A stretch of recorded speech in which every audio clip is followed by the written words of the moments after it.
Very good morning. First, I would like to thank Professor Dr. N.S. Santhosh Kumar sir, Honorable Vice Chancellor, Tamil Nadu Dr. Ambedkar Law University, Registrar and Head of the Department of Cyberspace Law and Justice, Dr. Ranjit Abraham sir, PG Director, Dr. Kumar ma'am, Dean, Dr. Balaji sir, Research Director, Dr. Arita Devi ma'am, Directors of all UG departments, Head of the departments, faculties of TNDALU and students. I deemed it a great privilege in presenting the topic ChatGPT, the ultimate AI innovation for the Cyber Security Awareness Program, Cyber Jagrata Divas. So ChatGPT, as the name indicates, it is an open AI tool. So it is a very broad area, very novel tool or chatbot. So what are all the topics? We will be seeing just an overview about the ChatGPT. So the introduction, impact, threat or boon, working of ChatGPT, its potential to revolutionize the education, usage of ChatGPT in classroom, and how it concludes. So what is ChatGPT? So as the name indicates, it is a AI tool. It is an innovative open AI tool which is launched in the year November 2022. So most probably 3 months before. So why it has claimed such more important topic in the sense, whatever you think, whether you want to write a program or you want to write a story, you want to write a research paper, you want to compose a music or term papers or difficult mathematical problems, anything, this can be done using ChatGPT. So because of its importance, for the first 5 days, it has 1 million users. So no wonder, because of this much of applications, 1 million users have started using this ChatGPT. So it is a program in artificial intelligence or extension of artificial intelligence. In previous Cyber Jagrata's program, we have seen about AI, machine learning, and this is an extension of AI. So what is ChatGPT? It is a pre-trained transformer which uses the large language model. So it is a pre-trained, it is a trained transformer which is trained by giving some inputs. So the impact of ChatGPT, it is a transformational technology that is surely going to have a very high impact in future. So since it is any new AI tool or any new innovation, at first it will be a little lagging point, because the Facebook, when it is started before 20 years, definitely no one has expected this much, this Facebook would have come to this extent, right? So the same way, the technology, definitely, it will be a little bit, someone will be feeling a hesitation to use the technology, but once it is used, it is going to be of huge help to everyone. So how, in what term of AI this ChatGPT comes inside? So AI is divided into 4 as reactive, limited memory, theory of mind, and self-aware. So this is comes under reactive AI. Because whatever you're going to type in the search button, search taskbar, that is going to be replied. Yes, based on your reaction, based on your questions, the output is going to be delivered. So it uses, as I already told you, LLM. So what is that language model? Learning language model is nothing but when you feed a bunch of text, the model calculates what comes next.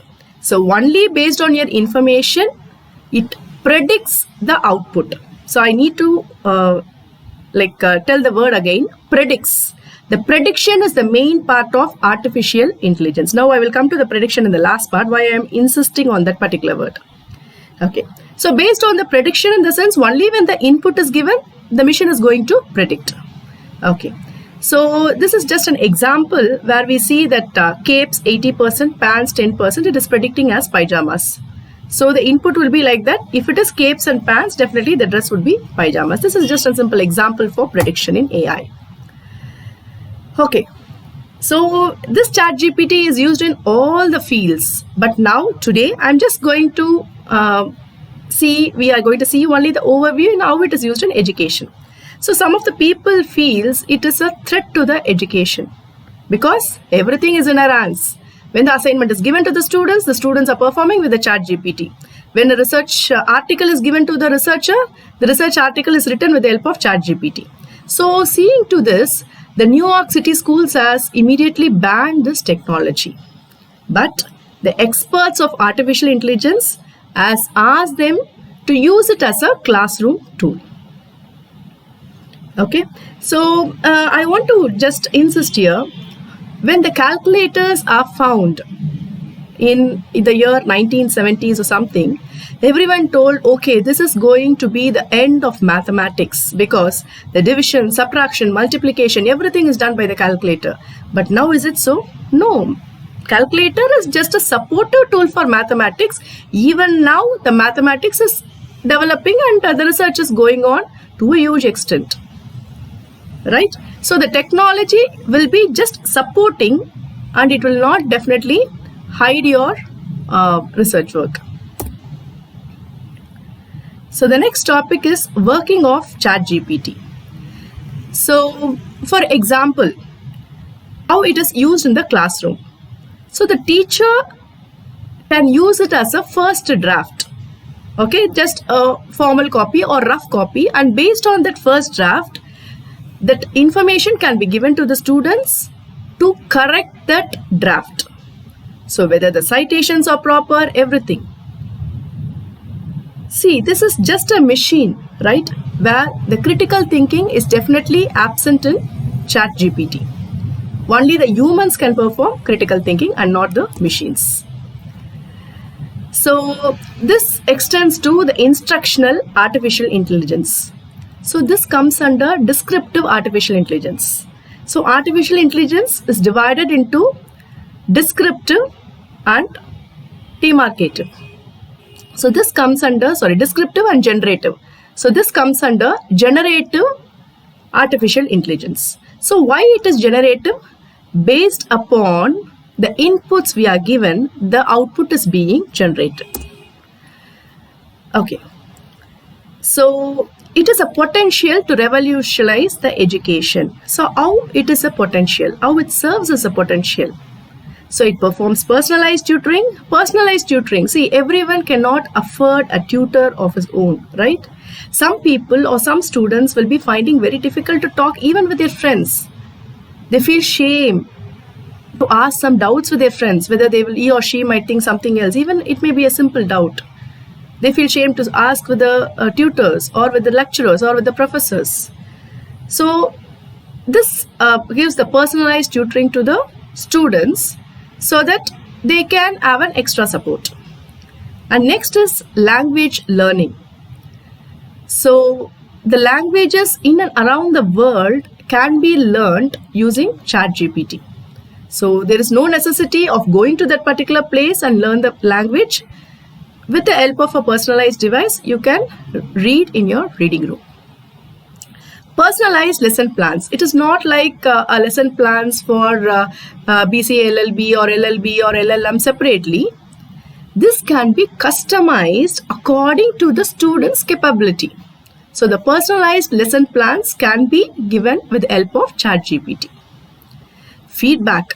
This is more important. Because what we usually used to do, whenever we write an assignment, we will be giving to our close friend to just check it out. Whenever we are writing an article, we will be giving to our close friend to check it out before submitting the final copy. So, definitely ChatGPT will give a very good feedback about the information or about the article or about the project, whatever we have proposed and written, so that this can be corrected and the final copy can be given with more confidence. And the teachers can use for automatic grading for multiple choice questions and short answer questions. So this helps a personalized level for both students and teachers. So this is how the ChatGPT gives the feedback. So you are writing an article, So AI, using the AI techniques, it reviews it and it coaches that these are the mistakes that can be corrected and given to you, so that in turn you can correct the mistakes and final copy can be submitted. Okay. So whatever topic you are giving, everything is given in the, everything using Chat GPT, the students are performing. So what we can do is, so out of critical thinking, because as I already told, Chat GPT doesn't have any wisdom, doesn't have any factuality and critical thinking. These critical thinking is possible only with the human beings. So in no way and no time, machines cannot replace human beings, right? Okay. So research papers with required sources. So it is when you are giving a topic, say cybercrime in the year of 2020 to 2023 using AI and machine learning techniques, definitely an article is going to be given to you. Yes, the output is given to you. But whether the citations that is cited by the Chat GPT, is it correct? Is it the proper citation? That the machine will not be knowing it, right? It will be taking from the list of papers, but it will not be knowing whether it is a correct citation or not. So that can be cross-checked only by the human beings. So push the students to formulate the point of view. That is, ask them the evidence. The process must be asked, because only the output will be given. The process will not be known. So when you want to want someone, whether they have understood or not, definitely the process should be explained. And reversing the research paper, that is lacks research references or defenses, ask them to build the research support, ask them to build the in-text citations. So these are all the assignments which can be given where the critical thinking is involved. So the plagiarism, yes, mostly why they are very much bothered is the students can cheat the professor and the plagiarism will be there. Definitely 60% of plagiarism will be there. So to conclude with the Chat GPT, Chat GPT cannot be credited as an author and it cannot earn any authorship credits. So this is told by the famous publisher in the world. So any article written with the help of Chat GPT, they cannot claim the authorship. So the program isn't perfect. It can get facts wrong. The facts may not be correct, 100% correct. So we have to cross-verify whether the facts are 100% correct or some modification has to be done.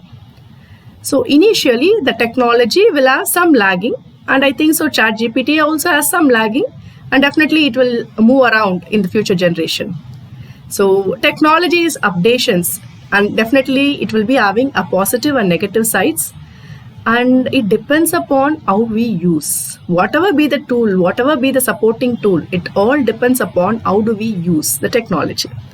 So this concept, as I already told you, is based upon generative AI, because it generates the output based upon the inputs you are given. And it is merely prediction and not conclusion. So that's what I wanted to say. It's a prediction. Prediction need not be correct, right? It is whom, like the super specialist, the subject specialist must tell whether the prediction is correct or not. The machines cannot tell, and we can't solely depend upon the machine's output. So it can be definitely only a supportive tool, and I think there is nothing to bother about that. So I used to tell my students when I am teaching, whatever you learn is not at all important. It's important how you learn and how you practice learning. That is what we want, right? So a mere learning will not yield you any benefit. So how you practice that learning and how good you learn that is more important. So here we can see how the chat generated coding is done. Whenever you give for example, if I need to I need a project in Java, it will be just giving the coding exactly. So to conclude, I can tell we all must with open hands should welcome this Chat GPT Open AI. Definitely the positive side of it will be greater useful for our society. Thanks for the opportunity. I once again thank the coordinators, Radhuka madam, Aishwarya madam, Aja Hasan sir, Muthu sir, for cooperating in this program. Also, Darwin has also done a great job. So students, I think so after this we will be having a MCQ based upon the two AVs which is being played, and I think you would have got all the 2 AVs. So based upon the AV, you need to fill the questions. So thanks for the opportunity. Thank you once again. Have a great day. Bye.